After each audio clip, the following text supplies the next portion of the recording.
महिला आरक्षण बिल में वंचित समाज की महिलाओं को, पिछड़ों को, दलितों को, आदिवासियों को, मुस्लिम समाज की महिलाओं को भी कोटा निर्धारित करके घोषित किया जाए।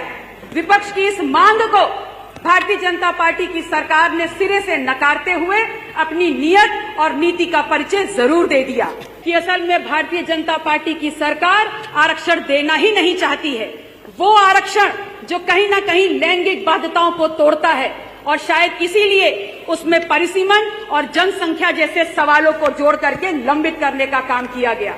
हमारे देश का प्रधान सेवक गांधी जी के बंदर बने बैठे हुए हैं। वो कहीं झालमुरी खा रहे हैं तो कहीं फोटोग्राफी कर रहे हैं, कहीं बच्चों के साथ फुटबॉल खेल रहे हैं। ये कैसा प्रधान सेवक है इस देश का जिसकी पॉलिटिकल पिकनिक खत्म ही नहीं हो रही है?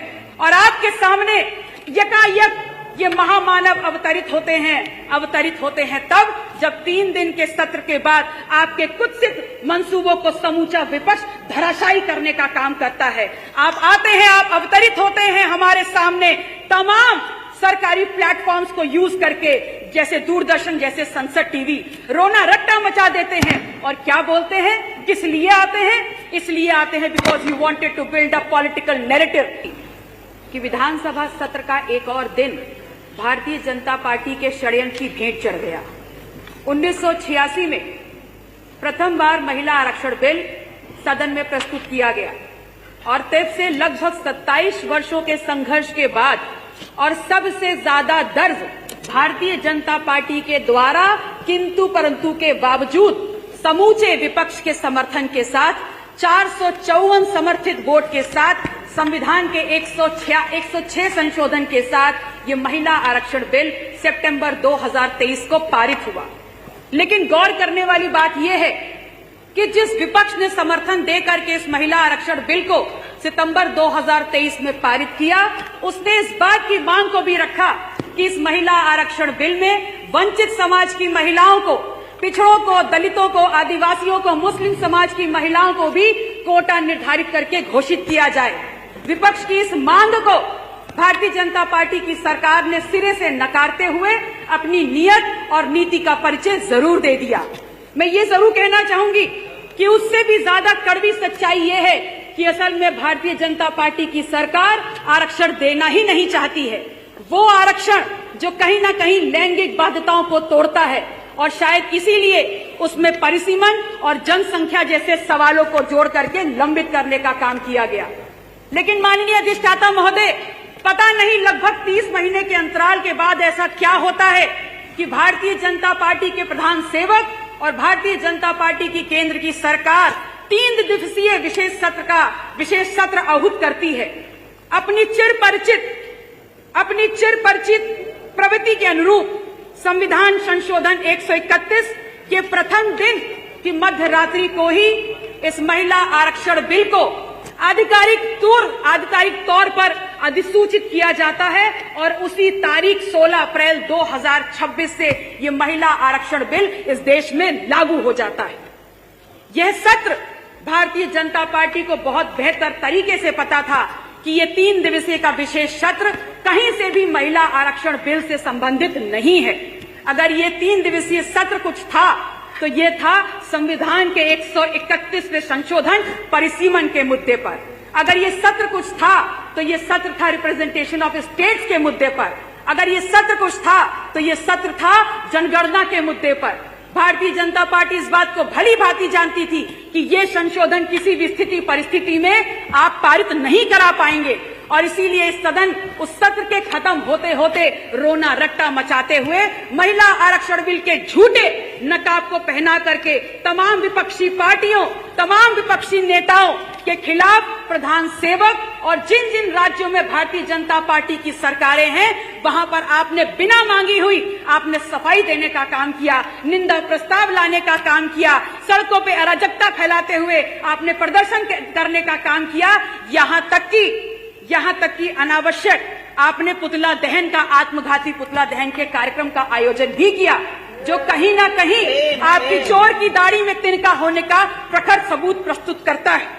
मैं आपसे कहना चाहती हूँ कि मणिपुर जल रहा है, महिलाएं निर्वस्त्र गिरी जा रही हैं, वहीं केन बेतवा प्रोजेक्ट का विरोध महिला इसी देश की आधी आबादी चिताओं पे बैठकर कर रही है। इसी देश में महिला पहलवान सड़कों पर प्रदर्शन कर रही थी। इसी देश में एलपी सिलेंडर की कीमतें बढ़ते हुए, एलपी सिलेंडर की मांग बढ़ते हुए समस्त मजदूर अपने प्रदेशों को पलायन करने को मजबूर हैं। लेकिन अगर आप देखेंगे गौर से तो इन तमाम घटनाक्रम के बीच में हमारे देश का प्रधान सेवक गांधी जी के बंदर बने बैठे हुए हैं। वो कहीं झालमुरी खा रहे हैं तो कहीं फोटोग्राफी कर रहे हैं, कहीं बच्चों के साथ फुटबॉल खेल रहे हैं। ये कैसा प्रधान सेवक है इस देश का जिसकी पॉलिटिकल पिकनिक खत्म ही नहीं हो रही है।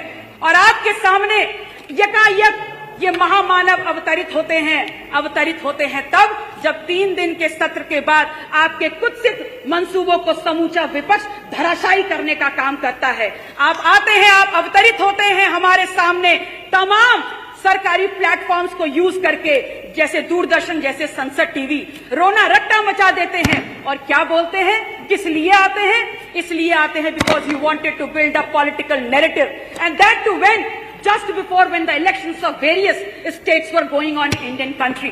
आप एक बार आपने पुनः अपने सोच, अपने कर्तव्यों के द्वारा, अपने क्रियान्वयन के द्वारा इस बात को स्थापित कर दिया कि आपने हमेशा संवाद के ऊपर विभाजन को चुना है। आपने इस बात को स्थापित कर दिया कि आपने हमेशा अपनी अकाउंटेबिलिटी के ऊपर आपने चुप्पी को सुना है, आपने चुना है। चलिए एक बार मान भी लेते हैं कि आप इस देश में जनसंख्या के आंकड़े, जनगणना के आंकड़ों को इस्तेमाल करते हुए परिसीमन करना चाहते हैं और महिलाओं की हिस्सेदारी देना चाहते हैं। तो फिर एक बात बताइए, 2021 का सेंसस आपने क्यों नहीं कराया?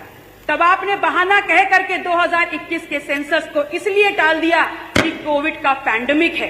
तो आपको थोड़ा सा याद दिला दूं कि इसी कोविड के पैंडेमिक के दौरान तमाम राजनीतिक मंच सजे थे। बिहार 2020 का असेंबली इलेक्शंस हुए थे, तमिलनाडु के इलेक्शंस हुए थे, वेस्ट बंगाल के इलेक्शंस हुए थे, असम पुडुचेरी के इलेक्शंस हुए थे। लेकिन उसमें तो आपने पैंडेमिक का बहाना नहीं बताया। वो इसलिए नहीं बताया क्योंकि कहीं ना कहीं आप अपनी राजनीतिक, आप अपनी पॉलिटिकल सुप्रीमेसी को बरकरार रखना चाहते थे। माननीय अध्यक्ष जी, मैं आपसे ये कहना चाहती हूं कि चलिए इस बात को भी छोड़ देते हैं और बात आती है इस बात पे कि आप 2011 के जनगणना के आंकड़े को उठा करके महिलाओं की हिस्सेदारी को सुनिश्चित करना चाहते हैं। तो सवाल तो जरूर उठता है कि अगर 2011 के जनगणना के आंकड़े उठा करके आप महिलाओं की हिस्सेदारी सुनिश्चित करना चाहते हैं तो लोकसभा 2024 के चुनाव के दौरान आपने उन सीटों पे महिलाओं के आरक्षण को घोषित क्यों नहीं किया था? इस बात को आपको जवाब जरूर देना होगा। और आज फिर क्यों इस प्रधान सेवक की सरकार इस बात पर, जनसंख्या के आंकड़े, जनगणना के आंकड़े निकले बगैर इस बात पर अड़ी हुई है कि आपको परिसीमन करना है? वो प्रधान सेवक, वो भारतीय जनता पार्टी की सरकार जो रातों रात इस देश में धारा 370 लागू करती है, वो भारतीय जनता पार्टी की सरकार जो रातों रात नोटबंदी लाती है, वो भारतीय जनता पार्टी की सरकार जो रातों रात लॉकडाउन लाती है, वो भारतीय जनता पार्टी की सरकार जो रातों रात जीएसटी लाती है, वो भारतीय जनता पार्टी की सरकार जो रातों रात 10% ईडब्ल्यूएस लाती है, वो भारतीय जनता पार्टी की सरकार जो रातों रात यूजीसी इक्विटी रेगुलेशन 2026 को सुप्रीम कोर्ट के षड्यंत्र में फंसाने का काम करती है। वो इस देश की जनता के सामने रो रो कर कहती है कि हम असहाय हो गए। कंक्लूड करने की कोशिश करें, 8 मिनट होने वाला है। 2024 लोकसभा में 33% आरक्षण देते तो 181 सीटें महिलाओं को मिलती और पुरुषों से भरी भारतीय जनता पार्टी की राजनीति विद्रोही हो जाती। तो ऐसे में आपने महिला आरक्षण को किनारे रखते हुए पुरुषों के अनडिक्लेयर्ड 8 मिनट हो गए, अक्षुण्ण रखा, इंटैक्ट रखा। 2024 में लोकसभा में ही अगर आपको 400 पार के नारे वाला आपका जो रथ था वो 240 पर सिमट गया और 2029 में आपके इन्हीं आंकड़ों की पुनरावृत्ति। धन्यवाद पल्लवी पटेल जी आपका। माननीय मंत्री श्रीमती रजनी तिवारी जी, पॉलिटिकल रिजर्वेशन सुनिश्चित करने, माननीय मंत्री श्रीमती रजनी तिवारी जी, करते हुए आपने इस देश की करेंसी की, पल्लवी पटेल जी बहुत बहुत धन्यवाद आपको।